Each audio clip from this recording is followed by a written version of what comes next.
Of course, you can give us a call on 011-542-2186 or tweet or send us your message or post on social media.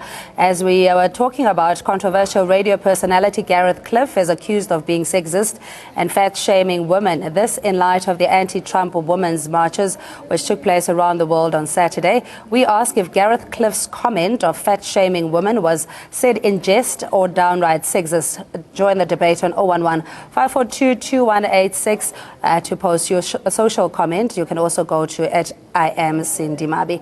Joining me now is Audrey Chimwanda, the anchor of Africa Tonight.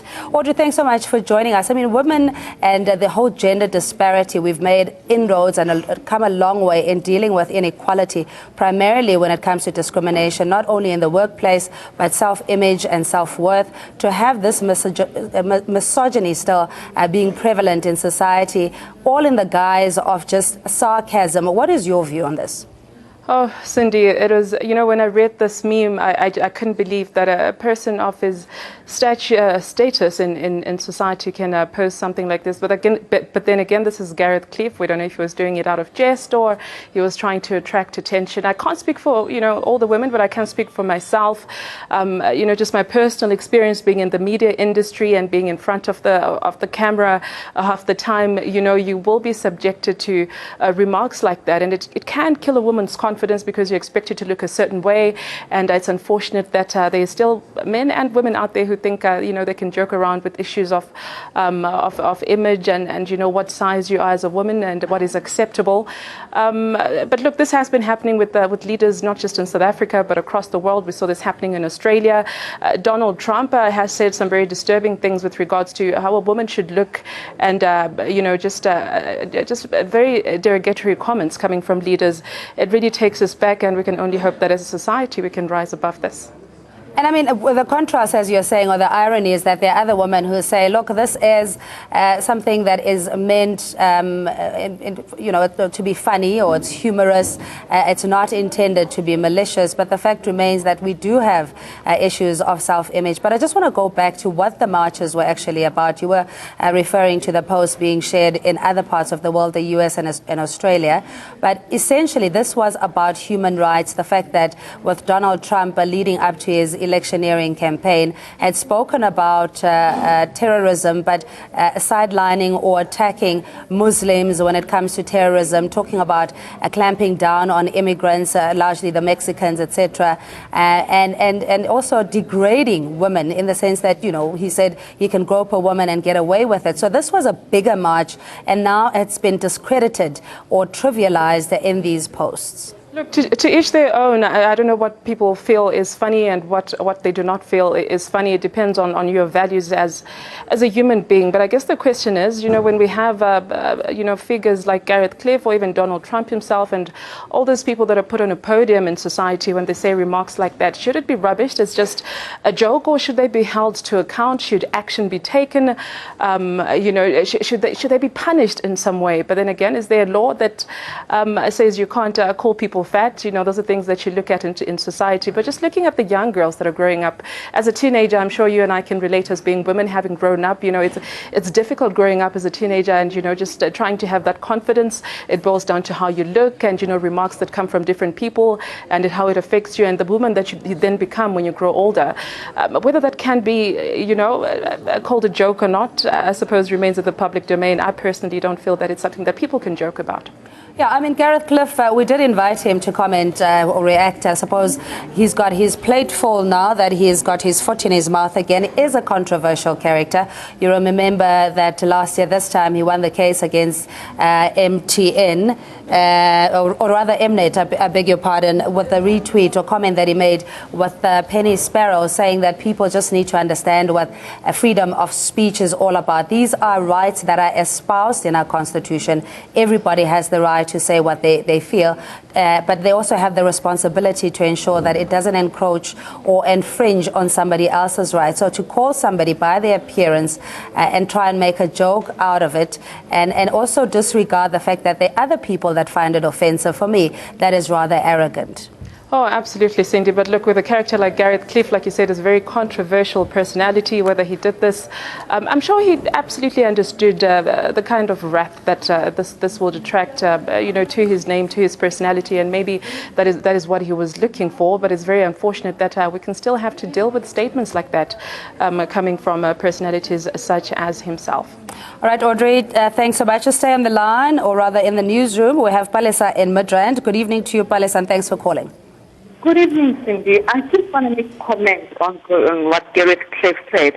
I feel that as a South African woman, Gareth Cliff really is degrading us as South African women, or rather as women in Africa.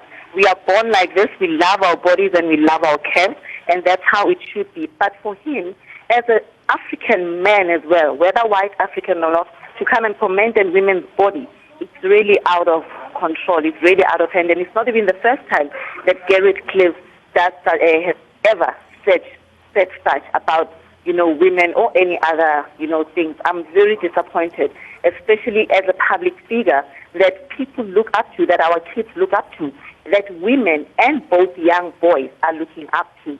So I really think Gareth is really out of order. Does he have brother? Maybe is he going to apologize, or is he planning maybe to send an apology to all the women in South Africa? What did you say about it?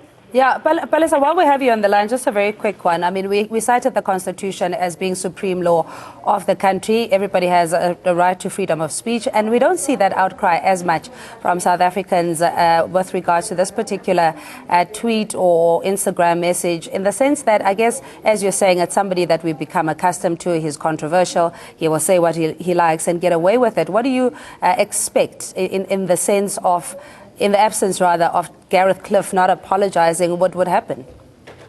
You know what? I understand that South Africa is actually a democratic country, and then we all have freedom of speech. But then as much as he can think that he's got a freedom of speech, we are people, we are South Africans. I feel that he needs to really revisit his beliefs or whatever his tweets are, because it is really uncalled for. It is disrespecting to women. It is very disrespectful to women, and especially that I do not choose to have a body that I want to choose. You know what? I was born like this. I'm still saying I'm born like this, and I'm proud of my curves as a South African woman, and I'm proud of my body. So for any other man to come and tweet such, or rather comment on a woman's body, I really feel it's uncalled for, whether we have the freedom of speech in South Africa or not. But at least as a man, especially as an African man, you need to respect women. You are born from a woman as a man as well, So respect your mother, respect your sister, respect your aunties, and respect other women. I get it. I really appreciate it. Palesa saying that with rights also comes responsibility. Gareth Cliff should have known better. And Tandile is calling us from the Eastern Cape. Good evening to you. Hi, Tandile. Hello, how are you? Hi. Oh, Bandile, I beg your pardon. Gunjan put. Sir, So your comment or question? Look, I think this is more or less on the same line as, what had happened on your talk show yesterday. We seem to be putting too much emphasis and too much weight on what, the so-called personalities actually say. Had this been said by an ordinary South African, do you think would have had as much attention as what we are giving this? Vandile, you make a very valid point, but the whole point, the fact of the matter that public personalities do influence, especially impressionable young people. They make the headlines, they're achievers, and they shape opinion as well. I mean, there are certain issues that Gareth Cliff had tackled and in such a way that would either uncover corruption or deal with other social ills. But so it is, again, about knowing your space and knowing your role and responsibilities as a personality. It would have more traction because by nature of their standing in society, I guess. But point well taken. What do you think, or are you surprised by the lack of public outcry, though, from this particular post? Look, it is surprising. I mean, if people actually want to understand what the poor guy meant by this, why don't they call him and find out what exactly he meant? I do understand you said you did try to make contact with him and to get comment from him, but I don't think he means it in the context that people are taking it on. It's exactly, if you don't mind me going back, it's exactly the same point of the topic you had yesterday. it's also easy walking out of church. Being a public personality, my concern with what he had done yesterday is, if we are sitting in church and we are speaking about people committing adultery, which is something that is discussed, so are you telling me that men that are committing adultery are supposed to get up and go? Because it must be an offensive topic to them.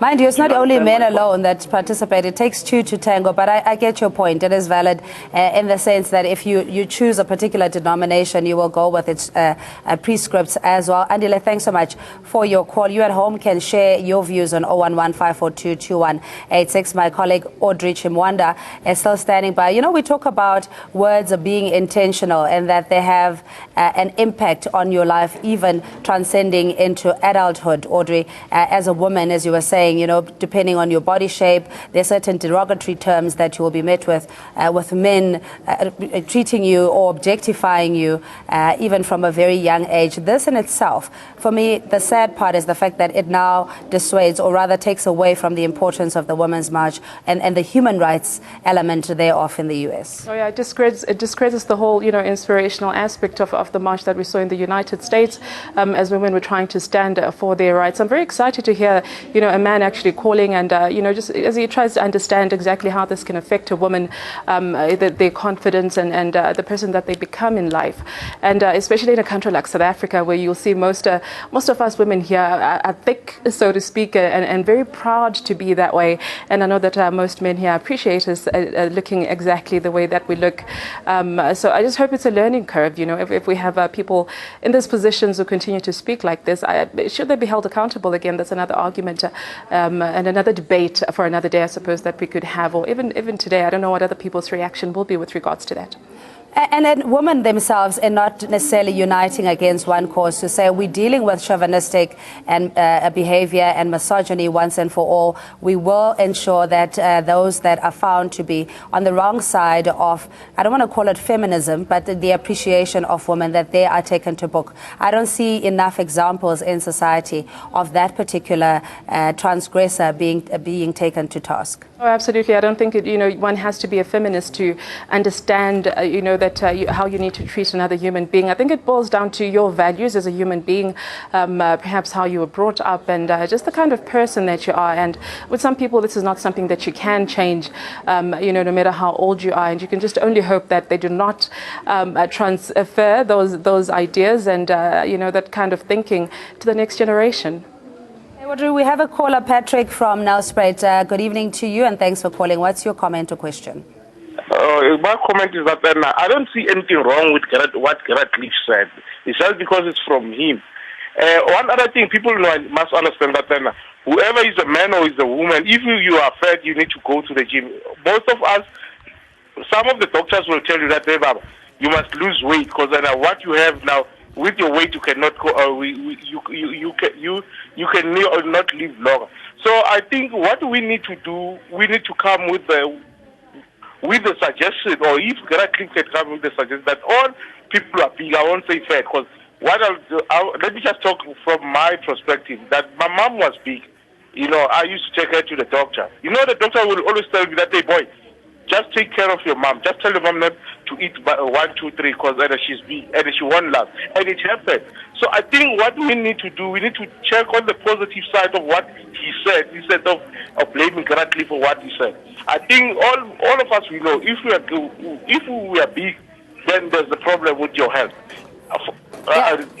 Patrick, I suppose if you're in great shape, then you'll take that and be able to stand on a high moral ground and say people that are on the wrong side of whoever barometer. What's the barometer of fat, by the way? I mean, in the African context, we don't deal with size 0. It's impossible for who measures what the ideal weight is, because if you are big boned or big built and somebody else regards you as being fat, that in itself is discrimination.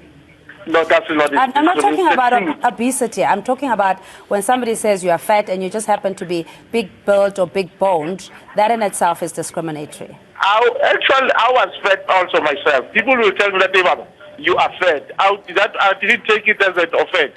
I know that I must take action against what they are telling me. Okay, Patrick, thanks so much. Putting another spin to the discussion here, Audrey, saying that, quite frankly, maybe it's a wake-up call to say your health depends on it. It could have catastrophic health consequences if you don't shed the weight. Being fat, or Gareth Cliff saying the fat woman came out walking, is not necessarily a bad thing. Well, it appears Patrick has a cutthroat way of dealing with this, saying if you're fat, you should just simply go to the gym, and that way you will not get anyone, making fun of you or calling you names. But, it's really not that simple. Himself, having once been fat, I'm sure he should understand how it made him feel. I know as men, sometimes they internalize their feelings and they will not admit that, they felt hurt when somebody called them fat. But I refuse to believe that a person can just take that on the chin and, have people call them names, and it's okay. I don't think that it is okay.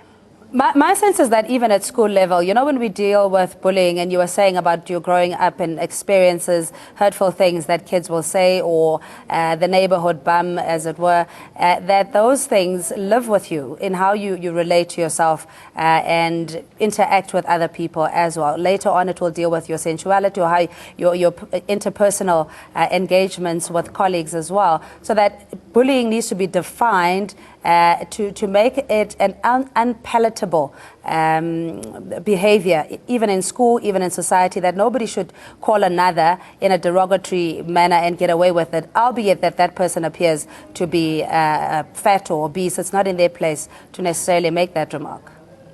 I'd love to talk to Gareth Cliff's classmates and find out what kind of a kid he was in school. I hope he wasn't that much of a bully. But what you're saying is exactly right, Cindy. It gets stuck in your mind, in your psychology, and it keeps informing most of the decisions you make in life, and it affects your confidence, and it's something that you have to fight all the time. I remember talking to a friend once who was saying that, when your feelings get hurt, it is the worst pain. If someone comes and they strike you, the pain will last for a few minutes and it will go away. But something that affects your feelings is something that, it'll take a long time for you to deal with it, and how it shapes the person that you become going forward in life. So it's a very sensitive issue, and a very serious issue at that.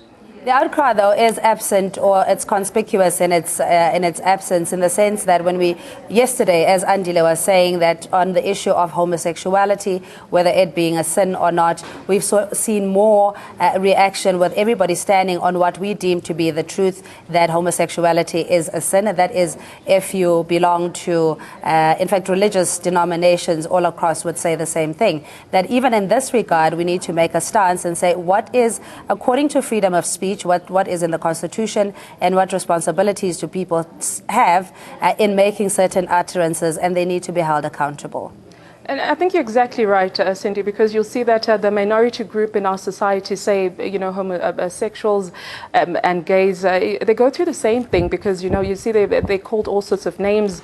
And then it goes down back to your beliefs, even if it's religion, or if what the Constitution says, and how the two can coexist. And, just the spirit of tolerance. If someone is fat, or if someone is of a different sexual preference, it's all about tolerance in society. It boils down to racism as well. You see all these facets coming together and boiling down to, name calling. It's really hatred if you look at it at the end of the day. That's how I look at it. It's hate speech. Yeah, but I mean, in this context also, maybe to his defense, he's denied us the opportunity to engage with him, Gareth Cliff, and, saying that he's not the originator or author of this particular meme. It has come from the US, Australia, wherever it comes from, that he, in essence, retweeted as he had retweeted other controversial posts. So, for all we know, it could have been just in jest. My gut says that, and excuse the pun, my gut tells me that this was intended not only to perhaps provoke a debate around fat, or, being healthy or having a healthy lifestyle, but also that it took away from a more important issue, right, around human rights protection. I want to believe that Gareth Cliff is a very intelligent man. I'm sure he was well aware of what he was doing when he took that meme and put it in the context in which he put it, whether he was trying to spark a debate. I'm sure there's a better way that he could have done it. But look, people have different ways of provoking, be it a conversation or debate within the community. And I think, him being a radio DJ and a TV personality, perhaps he sees it as his responsibility to do that. I just feel maybe there was was a more sensitive way that he could have put it. But look, either way, we are here. We're talking about it. So perhaps his objective has been realized.